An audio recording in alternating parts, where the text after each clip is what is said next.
Salam pemirsa, salam sehat. Terima kasih sudah bergabung di channel Renungan Rohani Katolik. Terima kasih juga bagi pemirsa yang sudah subscribe, dan bagi yang belum subscribe silahkan tekan tombol subscribe supaya tulisannya menjadi hitam. Jangan lupa juga tekan tombol lonceng supaya nanti kalau ada video yang baru Anda langsung mendapatkan kabar dari saya. Mari ikuti.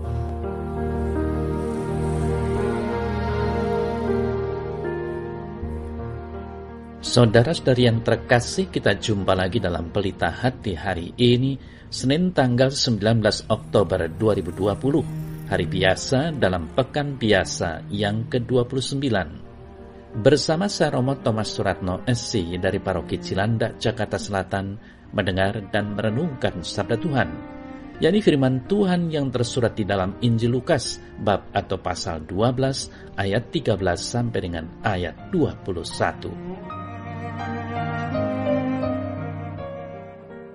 Sekali peristiwa, Yesus mengajar banyak orang.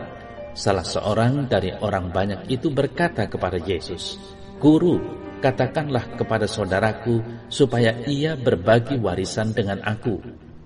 Tetapi Yesus berkata kepadanya, "Saudara, siapakah yang telah mengangkat aku menjadi hakim atau pengantara atas kamu?" Katanya lagi kepada mereka, "Berjaga-jagalah dan waspadalah terhadap segala ketamaan. Sebab walaupun seorang berlimpah-limpah hartanya, hidupnya tidaklah tergantung daripada kekayaannya itu." Kemudian ia mengatakan kepada mereka suatu perumpamaan, katanya, "Ada seorang kaya, tanahnya berlimpah-limpah hasilnya. Ia bertanya dalam hatinya, 'Apakah yang harus aku perbuat? Sebab aku tidak mempunyai tempat di mana aku dapat menyimpan hasil tanahku.' Lalu katanya, 'Inilah yang akan aku perbuat. Aku akan merombak lumbung-lumbungku, dan aku akan mendirikan yang lebih besar, dan aku akan menyimpan di dalamnya segala gandum dan barang-barangku. Sesudah itu aku akan berkata kepada jiwaku, jiwaku, ada padamu banyak barang, tertimbun untuk bertahun-tahun lamanya. Beristirahatlah, makanlah, minumlah, dan bersenang-senanglah.' Tetapi firman Allah berkata, 'Hai engkau orang bodoh, pada malam ini juga jiwamu akan diambil daripadamu. Dan apa yang telah kau sediakan, untuk siapakah itu nanti?' Demikianlah jadinya dengan orang yang mengumpulkan harta bagi dirinya sendiri, jikalau ia tidak kaya di hadapan Allah." Saudara-saudari yang terkasih, hidup dengan kelimpahan harta merupakan sebuah anugerah yang luar biasa. Dengan harta yang dimiliki, seseorang mampu melakukan banyak hal. Bisa jadi, semua yang diinginkannya mampu ia raih. Apa yang diharapkannya bisa tercapai. Menjadi wajar jika seorang yang kelimpahan harta mampu menempuh pendidikan setinggi mungkin. Orang yang dasarnya sudah kaya bisa jadi akan semakin kaya karena berbagai kemungkinan akan mampu ia jalani.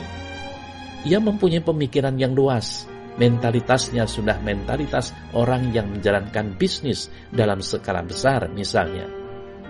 Maka kita menjadi ingat apa yang dikatakan Yesus, yang punya akan semakin ditambah, yang tidak punya bahkan apapun yang ada padanya akan diambil. Saudara-saudari yang terkasih, warta Injil hari ini diberi judul orang kaya yang bodoh. Padahal kalau kita lihat, dalam arti tertentu tidak ada orang kaya yang bodoh. Jika ia bodoh, maka kekayaannya akan habis dan ia tidak mampu mengembangkan kekayaannya. Tetapi kenyataannya, warta Injil ini diberi judul demikian. Pertanyaannya, mengapa ia sampai dikatakan sebagai orang kaya yang bodoh? Saudara-saudari yang terkasih, kiranya letak kebodohan utama dari orang kaya ini adalah bahwa ia hanya berhenti pada kekayaannya. Setelah ia kaya, ia tidak mampu mengerti untuk apa kekayaannya itu. Setelah berlimpah harta, ia hanya berhenti pada diri sendiri. ia mengumpulkan harta itu hanya untuk dirinya sendiri. Padahal ia mendapat kekayaan juga dari orang lain, bukan dari dirinya sendiri. Saudara-saudari yang terkasih, kiranya kekayaan bukanlah sebuah kesalahan, bukan sesuatu yang dilarang.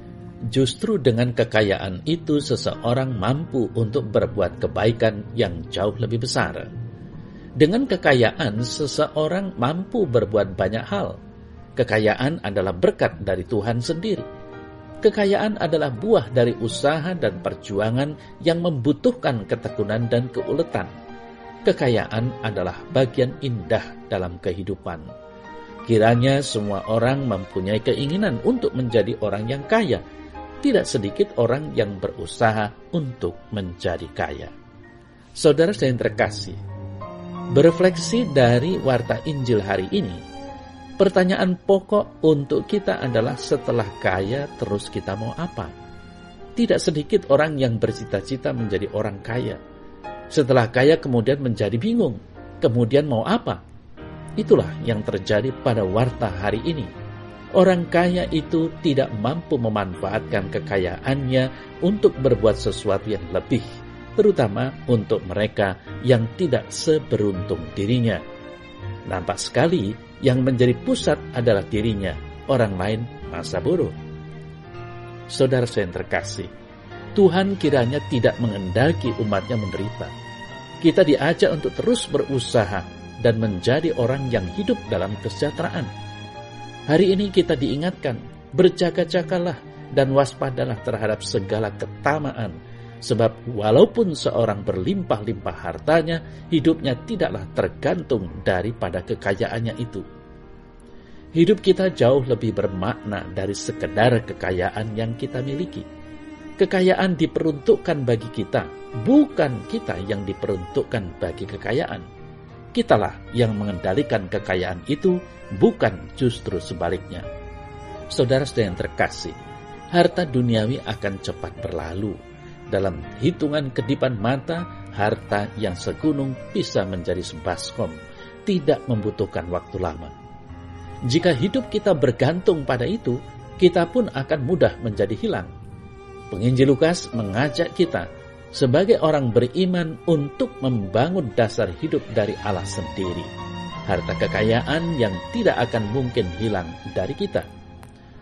Hidup dalam dan bersama Allah menjadikan kita kuat dan selamat. Semoga saudara yang terkasih, kita mampu memakai apa yang kita miliki untuk melayani umat Allah. Mari kita ungkapkan syukur kita dengan membantu mereka yang membutuhkan pertolongan kita. Tidak menunggu kita kaya, kita dapat membantu siapa saja sejak saat ini. Ya Tuhan, aku bersyukur atas apa yang Kau limpahkan dalam hidupku. Ajarilah aku untuk senantiasa mempunyai semangat berbagi dan berbela rasa. Semoga aku tidak terjebak dalam kelimpahan harta, namun aku mampu untuk saling berbagi dan memberikan kasih kepada mereka yang memerlukannya.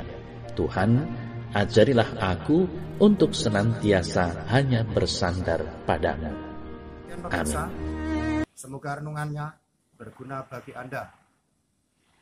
Dan saya doakan keluarga Anda dalam keadaan sehat walafiat, murah rezeki, dan bagi adik-adik yang masih sekolah, supaya besok bisa lulus dengan nilai yang sangat memuaskan, cum laude.